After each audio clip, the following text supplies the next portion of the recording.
All right, Katie, here we go. Let's make sure we're good. All right. Okay, so 5, 4, 3, 2, and 1. All right, folks, welcome back to the Trauma Therapist Podcast. I am very excited today to have as my guest Kaitlyn Rose Holsapple. Katie, welcome. Thank you. I'm so happy to be here. All right. So Katie is an intuitive healer who offers classes, workshops, retreats, trainings, and yoga therapy for individuals suffering from anxiety, PTSD, and depression. Katie is a trauma-informed yoga therapist with a specialty in helping individuals who've experienced sexual trauma, emotional trauma, and mental health imbalances. All right, Katie. So first of all, I'm really excited you're here because of the whole topic of intuition and so forth. So we'll get into that. But before we get going into that, share with the listeners where you're from originally and where you are currently.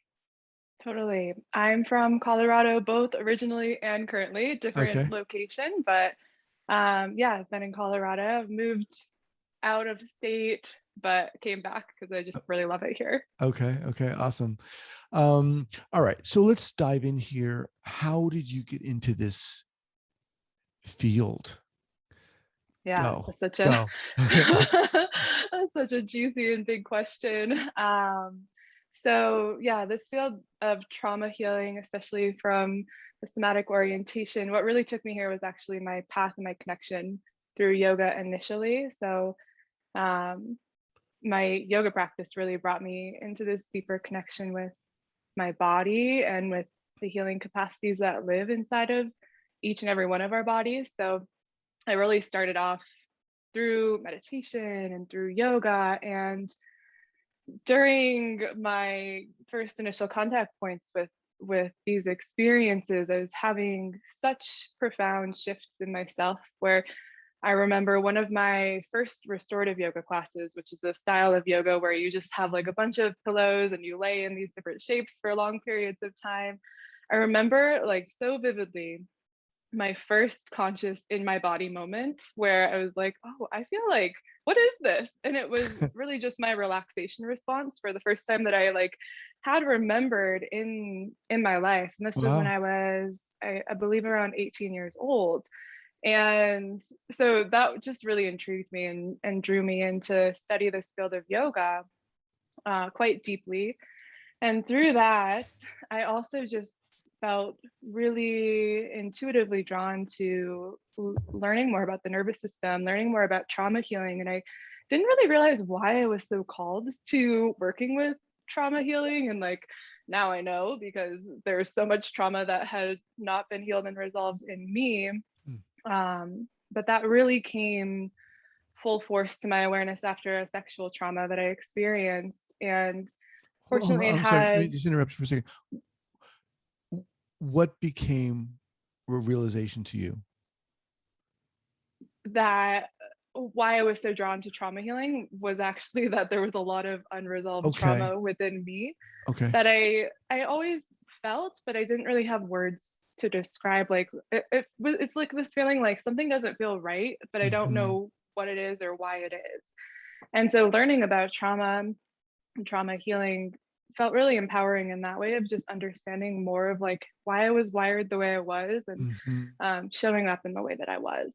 So for a long time, you'd been drawn or pulled in this direction of to study yoga and somatic awareness and so forth, and then even trauma, but not really aware until when? How did you realize that this is what was had been pulling me, that I had this experience? When did you realize that? So I had a very like explicit sexual trauma experience, and this was several years ago, and it created in me pretty intense PTSD symptoms and PTSD experience that definitely allowed me to understand the depths of trauma in such a more real conscious way. And through really looking at this and healing this, I've had different memories and experiences and things from my past coming to the surface that I had just kind of like put into Mm, the bottom of my awareness or like into the subconscious, the unconscious aspects of my being, because I didn't have the skills, the tools, the presence really in order to fully be with them. So I would say a huge part of what started to reveal some of the more like childhood or early life trauma experiences was actually starting to heal my adult traumas, I and see. it started to kind of unwind stuff that was on deeper under the surface there. Okay. Okay. Yeah. So walk us through how you get to this point where you're like, all right, I want to start helping other people. Totally. Yeah, that's been with me since I've been pretty young, actually. And that's another thing that really called me to this field of yoga was feeling the impacts it had on myself and really Hmm. feeling how medicinal that is for our world right now.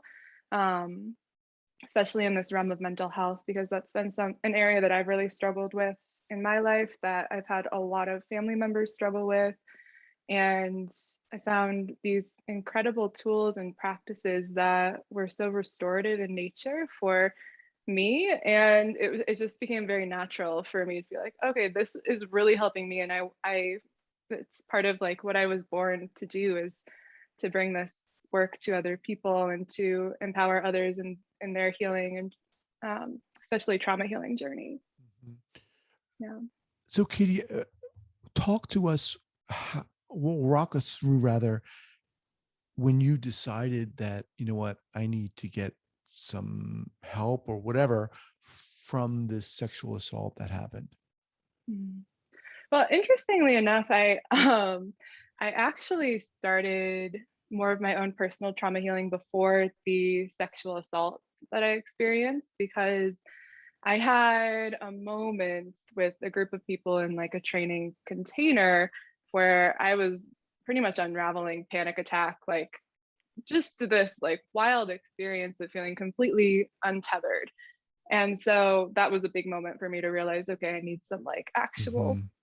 therapeutic support. Because to be honest, I had a lot of resistance to doing therapy, like so much resistance to Hmm. especially the talking side of things, which is another reason I think I've connected so deeply with body practices, is that sometimes talking has felt too intense or too intimidating or too scary for me in different ways. So that's actually when I started more of my of getting support from someone else to work through trauma healing. And fortunately, I was with the same therapist when I was raped, and was able to start working with that pretty quickly after it happened. Which I know is not the case for a lot of people. It takes a long time to Right. find support and to feel ready for that. But I was already really in it. And Hmm. so I'm really grateful for that. Um, but yeah, so it really, what really brought me there was just that moment on this mountain, like being in the middle of a panic attack and being like, what the heck is like, Hmm. what is this? What's going on inside of me? I don't understand. I appreciate you sharing that. I know it's not always easy to talk about. So on your website, you talk about in intuitive healing. I love intuition. And I know I mean, for me, it's not always my best friend. It hasn't always seemed to be my best friend. Even though I've wanted it to be my best friend. Talk to us about your relationship with your intuition and how you got to the point where you're like, I want to use this to help others. Hmm. Such a beautiful question, and so potent too, because I know a lot of my students and clients actually come to me being like, I have these like intuitive feelings, but I don't know really like what's intuition, what's just my fear, and how do I actually really like start to work with this. So I love that question. And what's really interesting is actually through the somatic yoga therapy process and through working with the felt sense sensations in the body, as well as some of these more energetic practices that I really utilize in the healing process that I do. As I've done that for myself, it's like every day I feel like a stronger connection to my intuition, and more intuitive, and having these different uh, messages and guidances coming through really, really strongly. And so for me, it's really been about connecting with and trusting my body. Interestingly enough, sometimes we think intuition is this big thing like out there, like some Mm-hmm. really ethereal thing that we have to like go up and out to connect to, like go into a deep trance state or deep meditation. But really, it's actually your body translates that information. And the more you start to get to know your body and the different qualities and tones of sensation, the language that your body speaks, really, we have to become a translator for it. And then you're able to actually identify where the intuition inside your body lies, what it's saying, what it's speaking to, and where that voice is coming from. Because we have many different voices, some of which are more fear-based and some of which are actually more connected to an intuitive knowing and what I'll call connection with your soul. When did you create or start working with other people? And do you work with women and men or just women? I have worked with women and men. I mainly work with women now, Okay. just because so much of my private practice focus has been on healing sexual trauma. And I know many men have experienced that as well. It just doesn't seem to be quite as strong in their collective, Mm-hmm. speaking really broadly, it look like collective healing. This is like coming up really strongly for a lot of women and even non-binary people, um, of really wanting to look at and heal from sexual trauma. It's just like Yeah. really stirred up, Yeah. which is great. So can you repeat the question? Sure. When did you start working in this manner to help other women? Yeah, so I started working one-on-one probably around 5 years ago, and it's kind of it's just been such a fluid and intuitive and adaptive process where my work has just become gradually more and more and more somatic and intuitive in nature. And I think that speaks to kind of where I'm at in my own healing process and the work that I've done. Um, because when I first started, it was actually quite a bit more like a one-on-one private yoga session. So if you've Mm-hmm. gone to like a yoga class, this would be like a private yoga class, customized to what your body, your mind, your heart needs. And nowadays it's that, but it's quite different too at the same time. A lot of my clients kind of walk away being like, whoa, like what the heck just happened? Like what even was that? And what it is just that deep connection to the felt sense, the sensation body, which from a shamanic perspective literally takes you into a different quote unquote like realm of being, a different realm of experience. All right. Let's get a little more specific here. What do you mean that by that when you say, your clients are walking away like, oh my God, this is intense. What does that look like? What are you doing or guiding? Yeah. So what's really happening is this guidance, we're dropping deeper and deeper, deeper brain wave states. And through that, there's a relaxation that can occur within the body. And also almost you could compare it to like a hypnosis, but it's different from that, but almost like that same state where you're just entering a different kind of way of being, way of seeing the world, way of feeling even. And from that state, really tuning into and feeling what sensations are present around whatever material is alive for you. So if it's working with a trauma, it might be sensations present around the trauma. And those sensations, we're just learning to translate what they mean and what they need.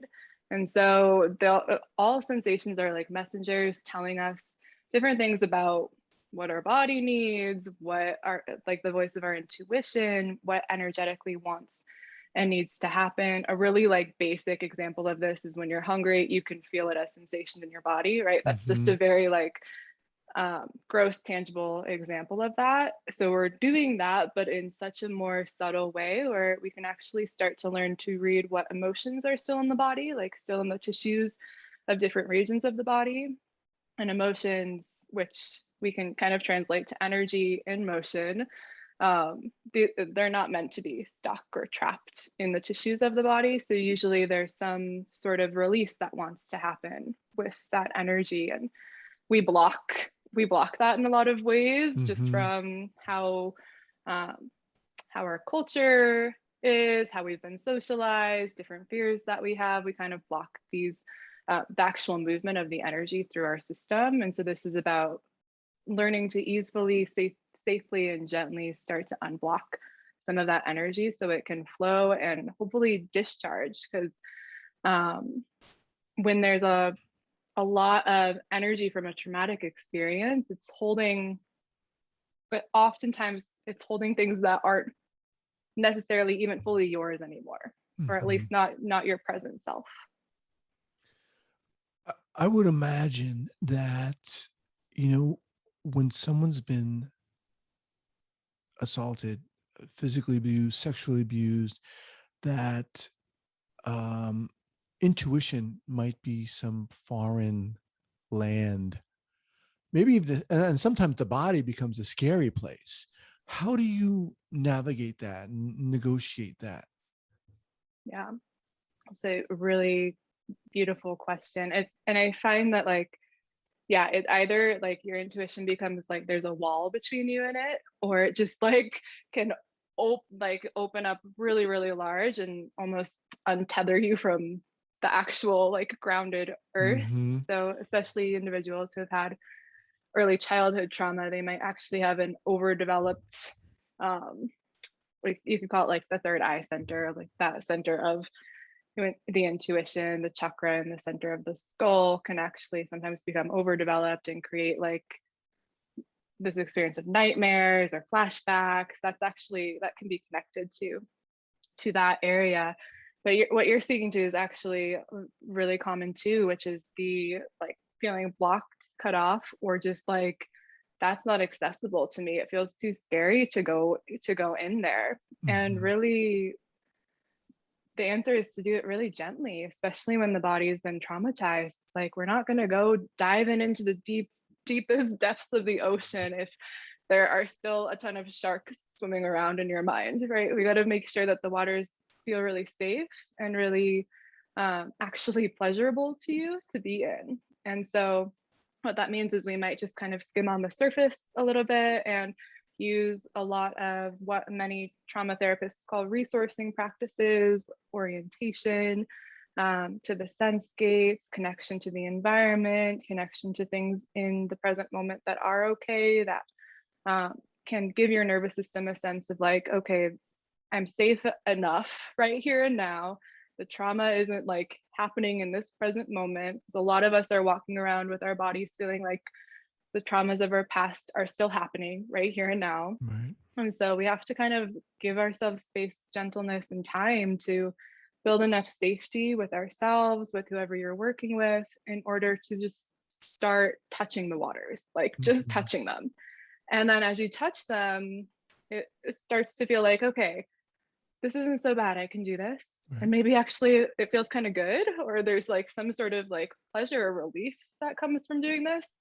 And then you can go deeper and you can come back up and you can go deeper and come back up. And then eventually doing this work, you can scuba dive and stay down there for a long Mm-hmm. time and feel really safe and good and actually reach more of the bottom depth where you can start to extract some of that really, really deep intuitive knowing, some of your soul presence, and what I really love to call soul power. It's like the power of your unique you-ness, um, your self beyond your personality.